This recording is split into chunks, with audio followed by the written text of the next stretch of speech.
Salut à tous et bienvenue sur Hashtag Protestant 2.0. On est dimanche le 3 mai, ça y est, et je vous propose ce matin d'ouvrir la Bible au livre des Actes des Apôtres, au chapitre 17. C'est une des lectures proposées par notre union d'église.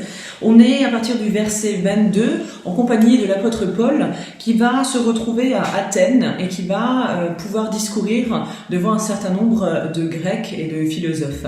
Voici ce qu'il va dire. Il fut au milieu de l'aéropage et dit « Athéniens, je constate que vous êtes des hommes très religieux à tout point de vue, tandis que je parcourais votre ville et regardais vos monuments sacrés, j'ai trouvé même un autel avec cette inscription « À un Dieu inconnu ». Eh bien, ce que vous adorez sans le connaître, je viens vous l'annoncer.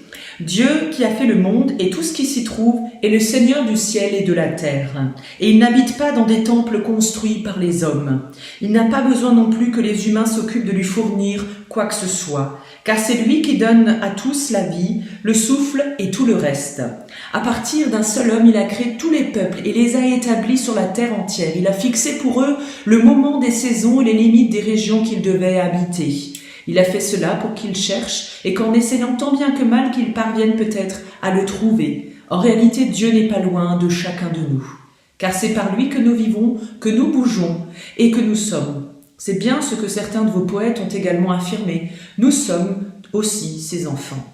Puisque nous sommes ses enfants, nous ne devons pas penser que Dieu soit semblable à une idole d'or, d'argent ou de pierre produit par l'art ou l'imagination de l'homme. Dieu ne tient plus compte des temps où les humains étaient ignorants, mais il les appelle maintenant tous en tout lieu à changer de comportement. Il a fixé un jour où il jugera le monde entier avec justice par un homme qu'il a désigné. Il en a donné la preuve à tous en relevant cet homme d'entre les morts. Alors lorsqu'ils entendirent Paul parler d'une résurrection des morts, les uns se moquèrent de lui et les autres dirent « Nous t'écouterons parler de ce sujet une autre fois ». C'est ainsi que Paul les quitta. Quelques-uns, pourtant, se joignirent à lui et crurent.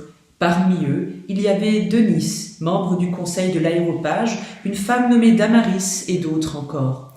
Voilà un bel exemple pour nous de ce que c'est chercher Dieu en tout temps.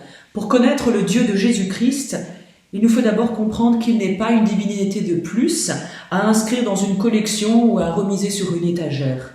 Paul va essayer d'argumenter et d'adapter ce qu'il va dire à ses auditeurs d'Athènes. Il est passionné. Ils sont tous passionnés de discussions et de débats. Dieu est lui-même à l'origine du désir qu'a chaque humain de le trouver. Il va se laisser découvrir par celui qui le cherche, c'est ce que dit Paul. Encore faut-il lui laisser un peu de place dans la vie et se détourner de toutes les autres manières d'idolâtrer quelque chose.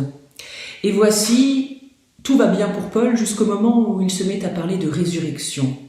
Au départ, son raisonnement paraît intéresser les philosophes qui sont présents, mais il n'a même pas le temps de dire le nom de Jésus que déjà, en évoquant la résurrection, il passe un peu pour un cinglé. Cette idée paraît folle à la pensée des Grecs. Seuls quelques-uns vont accueillir son témoignage à la fin, et aujourd'hui encore on peut le dire. Combien pouvons-nous être pris pour fous en tant que chrétiens de croire en cette résurrection des morts? C'est toujours aussi difficile à croire. Alors, justement, non pas pour y croire, mais pour continuer dans la foi et dans la prière, je vous propose cette prière qui nous vient de la pasteur Sophie Letch pour ce dimanche. Toutes tes créatures éclatent en cris de joie. Tout ce qui respire chante pour toi, ô ressuscité, toi qui peux tout changer. Il nous arrive de douter, de nous révolter devant la dégradation de ta création, la cruauté, l'iniquité de nos sociétés. Mais tu nous redis que tu aimes ce monde malgré les menaces microscopiques, les aberrations économiques, la débâcle écologique. Tu as créé ce monde et tu recommenceras, autant de fois qu'il le faudra, inlassablement, patiemment, jusqu'à ce que tout soit parfait, jusqu'au bonheur et jusqu'à la paix pour tout ce que tu as créé.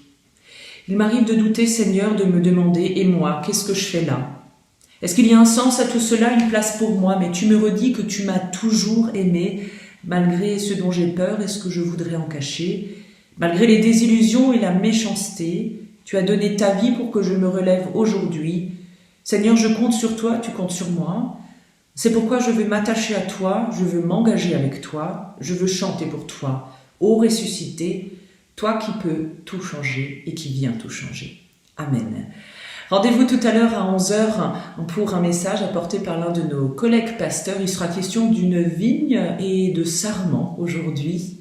À tout à l'heure.